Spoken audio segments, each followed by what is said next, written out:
घोसी में आप लोग कैंपेन कर रहे हैं, कहाँ पर पा रहे हैं अपने आप को? क्योंकि मंत्रियों की फौज है यहाँ पर, पूरी उतरी हुई है, पूरी ताकत लगाए हुए है भारतीय जनता पार्टी। समाजवादी पार्टी भी पूरी ताकत लगाए हुए है, समाजवादी पार्टी की सीट थी।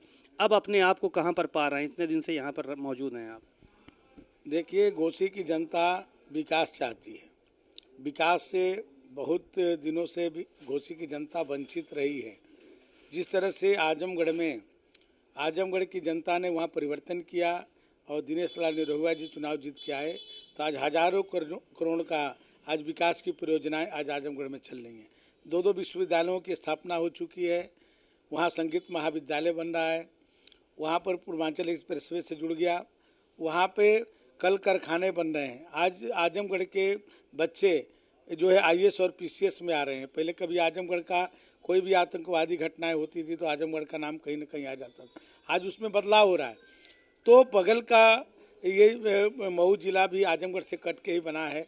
ये घोसी में ये चुनाव हो रहा है। दारा सिंह चौहान जी समाजवादी पार्टी से जीते थे और उन्होंने नैतिकता के सवाल पर इस्तीफा देके फिर से चुनाव में उतरे हैं।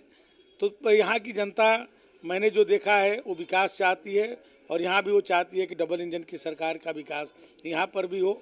इसलिए दारा सिंह चौहान को पिछले के मुकाबले ज़्यादा वोटों से, 50,000 से ज़्यादा वोटों से वो चुनाव जीतने जा रहे हैं। यही बात तो वो कह रहे हैं, नारा दे दिया है कि वोट वोट चिल्लाते हैं, रोड नहीं बनवाते हैं। देखिए, जब दारा सिंह चौहान जी जब खुद चुनाव जीतेंगे, केवल विधायक ही नहीं रहेंगे, पहले भी जोगी जी की सरकार में मंत्री रह चुके हैं, तो जो विकास की गति उनके भारतीय जनता पार्टी के साथ है, वो गति उनके समाजवादी पार्टी में रहने से नहीं हुआ। उनको अपनी गलतियों का एहसास हुआ।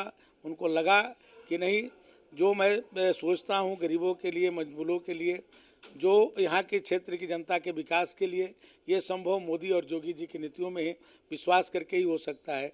इसलिए आज उन्होंने जो इस्तीफा दिया है, तो यहाँ की जनता को आशा है कि चुनाव यदि दारा सिंह जीत के जाएंगे तो यहाँ के लोगों का विकास हो। एक आरोप आप लोगों पे और लगता है कि प्रशासन का दुरुपयोग कर रहे हैं आप लोग, क्या ये सच है? समाजवादी पार्टी की सरकार में भी आप उपचुनाव देखे होंगे।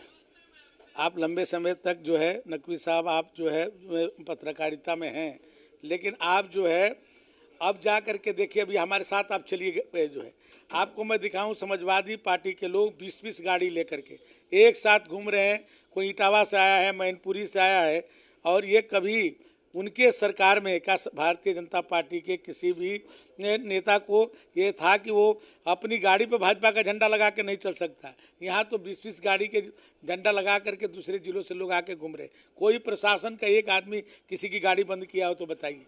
इतना लोकतंत्र तो उनको कभी सपने में भी नहीं सोचे होंगे जितना घोसी। गाड़ियां बंद नहीं की जा रही। ओम प्रकाश राजभर जी कह रहे हैं हमारी खुद बंद कर दी गई गाड़ियां, 9 गाड़ी बंद कर दी गई। अब हो सकता है, अब आप कह लें कि समाजवादी पार्टी की नहीं बंद हो रही, ओम प्रकाश राजभर जी की हो सकता है कि बंद हो गई हो।